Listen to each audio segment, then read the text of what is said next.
Hey guys, welcome back to my channel, Frosty Does It. I'm Frosty and we're going to work on this Ford Ranger here a little bit more.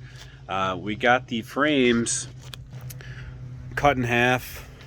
Here's the two-wheel drive frame right here, the front half, and this is the back half of the four-wheel drive frame. And then this one obviously was cut in half as well. It's welded back together. We cut it right here. I did get the transmission and engine put back in place, and today I'm going to start with the wiring and the brake lines and put all that back in here. I already swapped the axle out, so I took the leaf springs from the four-wheel drive frame and put those back in already, so that's already done. I took the bumper off the four-wheel drive frame and the hitch, so we got those already put back in place. So we're making pretty good progress on it. The shocks are in from the four-wheel drive frame. So this was all two-wheel drive to start with. This was all four-wheel drive. I think I might end up making a trailer out of the back half of this one. I have a bed still for this, so maybe we'll do something with that. But yeah, we'll get going on running the electrical. All this stuff's got to go back. That'll just take a couple of minutes. So we'll run that and see if we can maybe, if we're real lucky, maybe we'll get the cab put back on. That would make me really happy.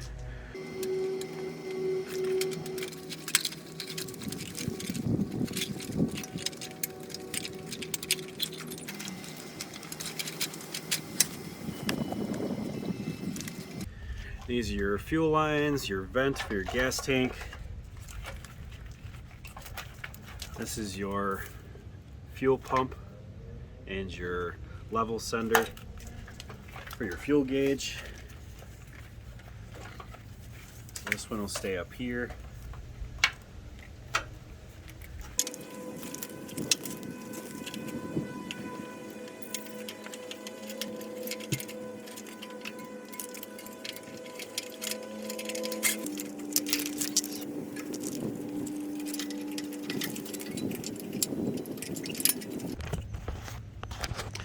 Alright, so we got those electrical lines ran up to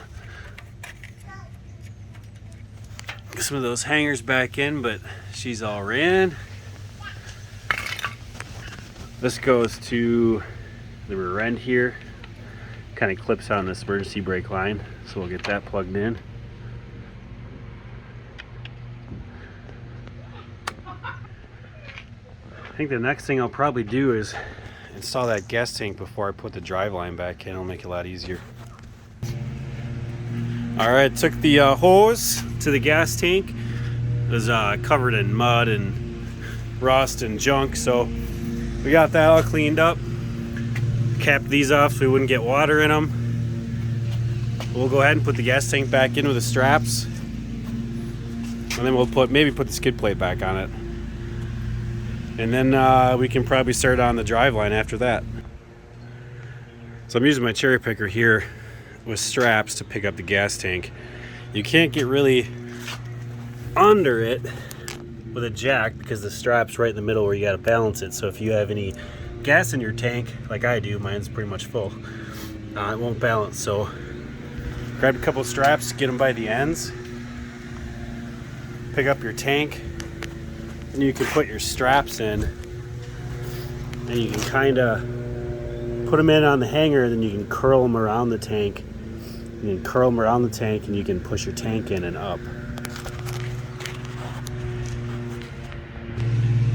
Alright, tank's in. Hangers are holding it up. I got this one bolted right here and right here. Then there's a third strap. I still haven't done yet, but that goes straight up into here. So we'll get that one. Got the vent line hooked up. I gotta take this tape off. Let's go ahead and push it back in.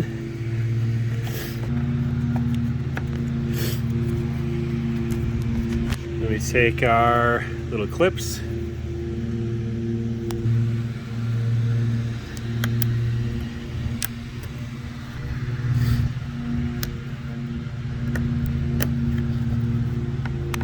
And that can't come off.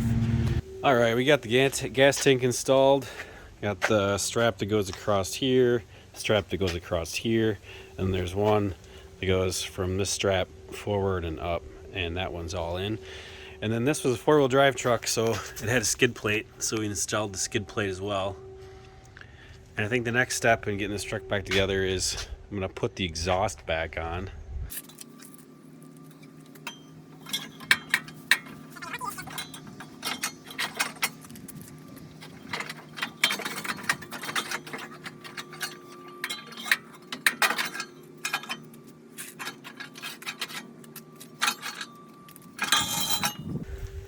I got that routed over the axle,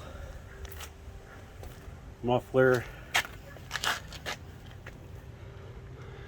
Now this was the two-wheel drive frame. That's why it has hangers on it still. This did come off this truck. This is a different frame, so I'll have to pull these off or unbolt this bracket or something.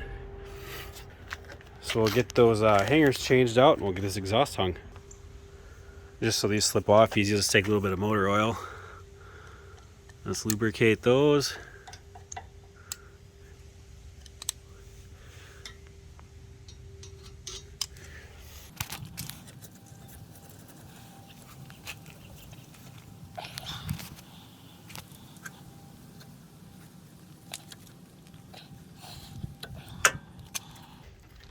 This actually is incredibly hard to do with one hand.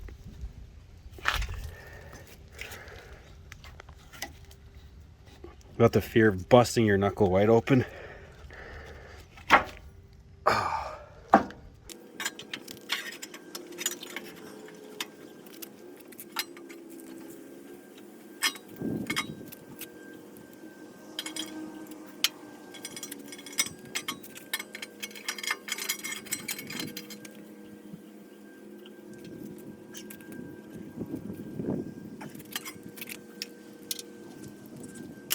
All right, old exhaust is back on.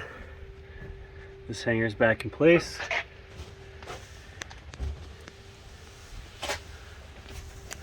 Came up to these two hangers, got those in place. The oil sure helped. Now we'll get some bolts. We'll get that flange put back on. Exhaust manifold flange is bolted back in. The exhaust is done. On to the next part. Probably do, oh shoot. The bed will probably be the last thing to go on because it's so easy. Probably grab the cab. I do have to take out the seat of the cab and the floor mat and then change out the hole in the floor for the four-wheel drive shifter. So I'll probably start working on the cab next. So I said the next thing I'm going to do is a cab, but I did forget the rear drive shaft. Oh, hey, little guy. What's your name? Rear drive shaft and front drive shaft. So we'll do those before we start working on the cab. That should be pretty easy.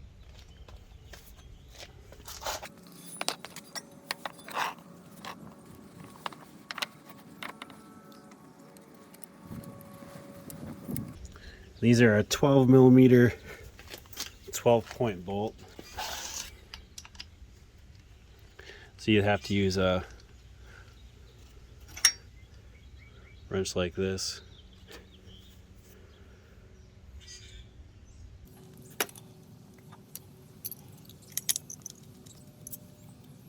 And we got the transfer case in neutral right now, so I can spin it around.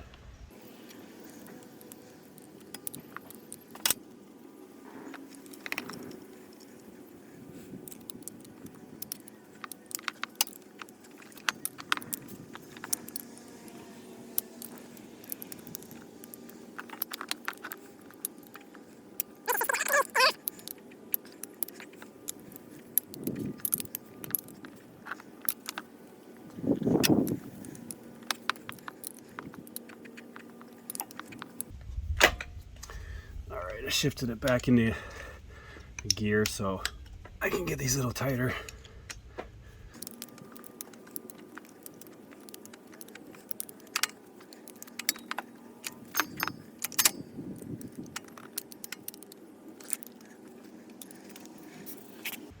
All right, we got those tightened up enough for now.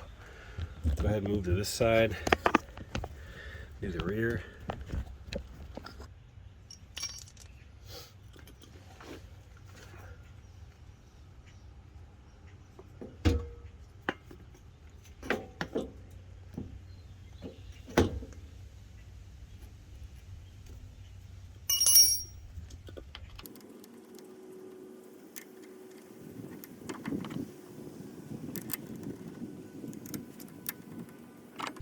A lot of people ask why don't I use power tools more, and honestly I like the workout of hand tools. I do use power tools when I'm in a rush, but when I'm working on something and it's just for fun and I've got time and I'm not in a big rush, I do prefer use the hand tools. Alright, the front drive shaft uses these Torx bolts. They're a T30 and they have these caps, and then the back side or the transfer case side is like just a slip yoke.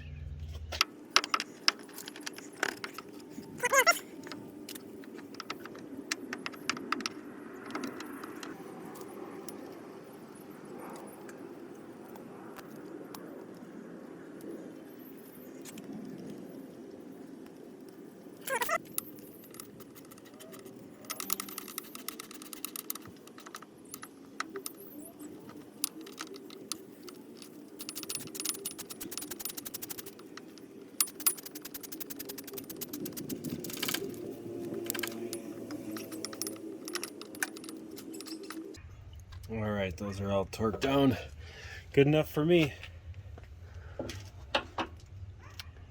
Now we'll probably just do some odds and ends. Make sure bolts are tight. Just take a good look over the frame, make sure I'm not missing anything before I put the cab back on.